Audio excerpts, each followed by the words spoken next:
up, guys? So today I want to talk about a pop song. Alright, so I guess first of all I'll explain my relationship with pop music. So I'm coming from a jazz background, so I used to be, like a jazz snob, I would say.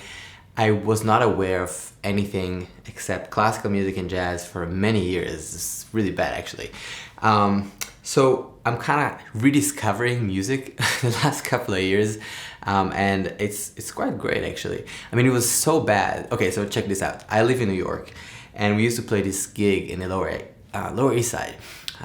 And one time we're playing, and a friend of mine was like, "Hey, it's John Mayer," and I'm like, "Cool." So at the break, I go up to him and say like, "Hey man, you wanna come sit in?" He's like, "No, it's cool. You guys are great."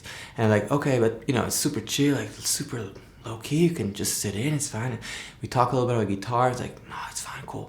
All right. Then another set. We talk a little more about guitar and jazz and stuff. Didn't sit in. We go back home. I asked my friends like, "So who's your friend?" He's like, "Dude, it was John Mayer." And I like write it down in my notes on my phone. Go back home and I Google it and I'm like, So it was kind of that bad. He actually came every week to that spot. It was called Il Bagaro. It's a place on East 2nd Street between B and C. It still exists. Yeah, I was not aware of my surroundings, basically. And yeah, I'm trying to change that the last couple of years, and I think I made some progress. So today, I was kind of flipping through some pop songs that I naturally don't know, and I was kind of checking out to see if there's some cool stuff. And some of them were not that exciting to me, and then this song popped, and I was like, listening to 10-15 seconds, like, wait, what? So, okay, so this is why I want to share with you. And yeah, it just came out, I guess, a week ago, and it's really, really freaking cool. So I want to kind of show you what's happening there guitar-wise, but more than that, I want to explain what they're doing harmonically so we can understand and kind of take some stuff in and be like, oh, this is actually really cool. So check it out.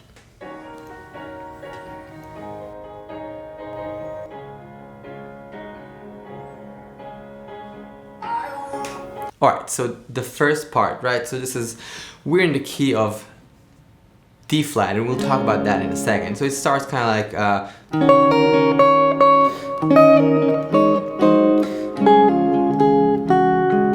so let me do it slow. I kind of did like a stretch here, so the chords are E flat minor, A flat major to D flat. So again, this is what we call a 2-5-1 in the key of D flat, 2-5-1. Very simple so far, but let me just show you fingering what I'm doing, and then I'm kind of stretching. It's a big stretch. So basically E flat minor, to this melody, and then it's A flat Sas to 7 to the D flat. Honestly, there's another option probably to play it here. Let me see, maybe. Yeah, it's better. And then like, right. So I think this might be easier for most of our listeners. So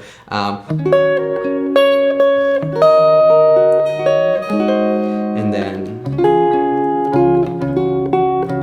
so basically what I'm doing here, just kind of like this G, E flat minor 7 with the melody here, to the A flat 7 Sas, and then to the D flat here, and then the melody, just a little bit.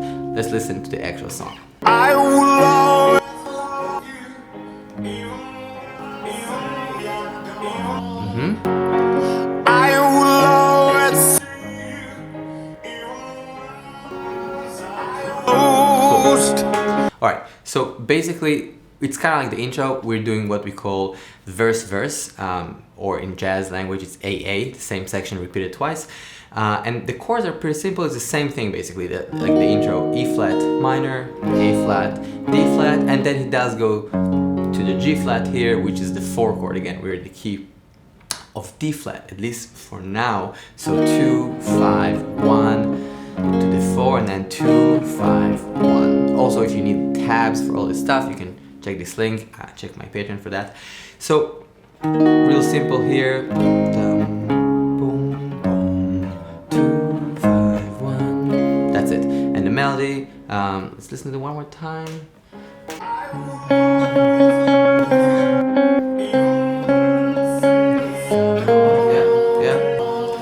Yeah, so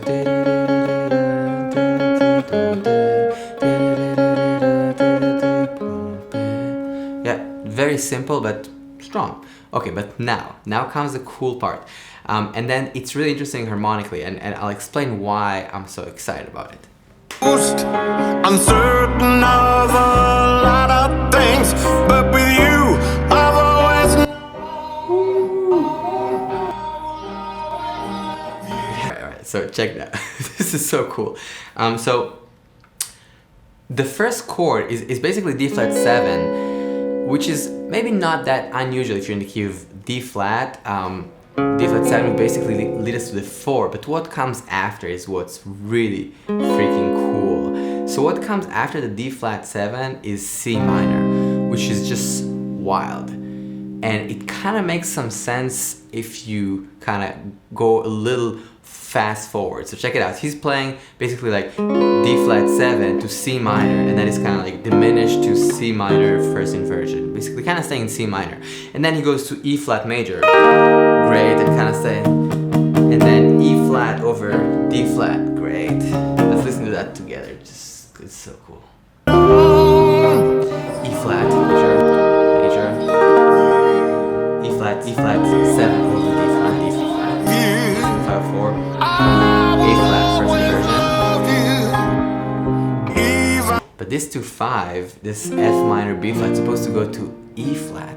So I'm almost really confused. So it sounds like basically like the song is maybe in E flat, not in D flat. So he's kind of playing games with us, which I really dig. So he's really playing with our expectation, and for me he's taking some ideas from composer like Bach and Beethoven and some Bach. So yeah, I mean Elton John, I don't know, he's a really special musician, and I don't know if you guys know, but I mean he started studying classical piano at the Royal Academy, I think around the age 11 if I remember correctly, and he has a lot of classical background. He's a phenomenal artist and musician, and he kind of brings on the spice here. So one of the things that Beethoven and some of these composers used to do would be like if for example we are in the key of let's say C minor. So they would use different chord as sort of a hinge chord, which means like we can interpret it in two different ways and shift keys. And what I just did here, I went from C minor tonality, playing some stuff to establish the key. Really quickly, I just shifted to D flat, the flat 2. So in a way, like the first place after the D flat major we're going to is C minor. So it's kind of like taking what Beethoven used to do, like going from C minor and then going to D flat, or like kind of like half step above kind of keys, which are very far harmonically. And he did that always kind of seamlessly. So Elton John here, and I suspect he has a heavy hand in this writing of this song, really does the opposite, which is super cool. He starts from the D flat thing. He starts from the other key, and we're like, yeah guys, yeah, 2 5 1, all good, we're just in D flat, no problem. You know, just hang, and then going to the 4, all good, and then he just hits us so hard. It's like, okay, still sounds like nothing's gonna happen, and then just smash the C minor. And I was like dying when I heard it. I was like, wow, so cool. And in a pop song like that, it's just amazing. And then from C minor, kind of hanging there for a couple of bars, we're going to the E flat major. Why is that? Because E flat major is basically the relative major of C minor. They're sharing all the notes. It's a different center, but they're basically what we call parallel major or parallel minor. So C minor is the parallel minor of E flat and vice versa. So he's hanging E flat and then he's doing 5 of 4. That 5 of 4 is kind of like a chord that he's using a lot, and not just him. A lot of tension here, and then resolving to the A flat major there.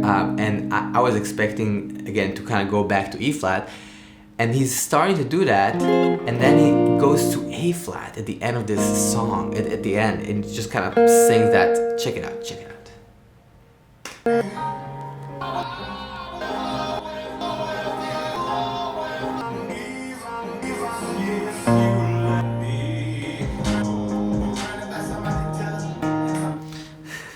So he's doing like,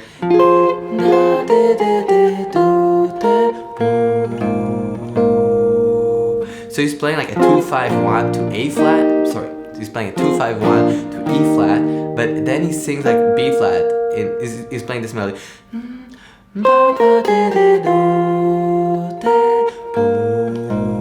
So it's really kind of like never resolved song, always kind of shifting between keys, always more tension, always kind of deceiving us in a really elegant and cool way.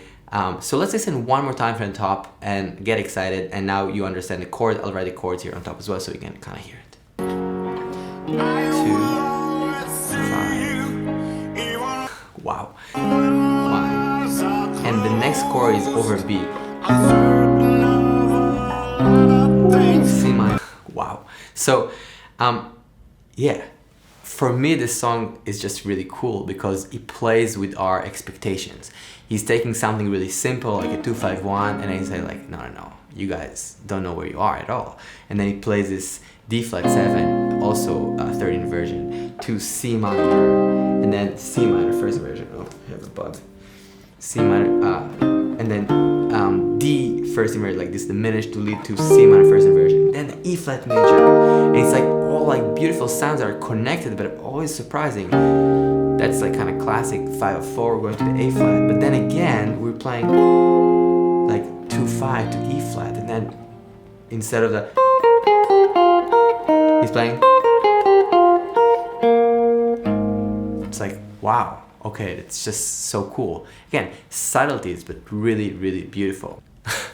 I hope you were excited as I was about this cool song. I think for me, one of the ideas with listening to music that kind of triggers me is like, it's like figuring out the chords and understanding the relationship and understanding the context and the meaning of that. So that's why I'm always saying like, oh, 2-5. I'm saying the numbers because I think once we tag the information in that kind of sort of way, it's easier to hear it. It's easier to recognize it. The same way that a language works, right? So I'm saying this is a black shirt, this is kind of cream white guitar, but you understand what I'm saying. You understand what objects I'm referring to because we have the same tag words. So the same thing with music. If we kind of imagine that 2-5-1, we can almost hear the sound of that. So then when I hear the song, I can kind of quickly understand the chords, understand the meaning, understand the relationship. Thank you so much for listening again, and I'll see you guys very soon. Peace.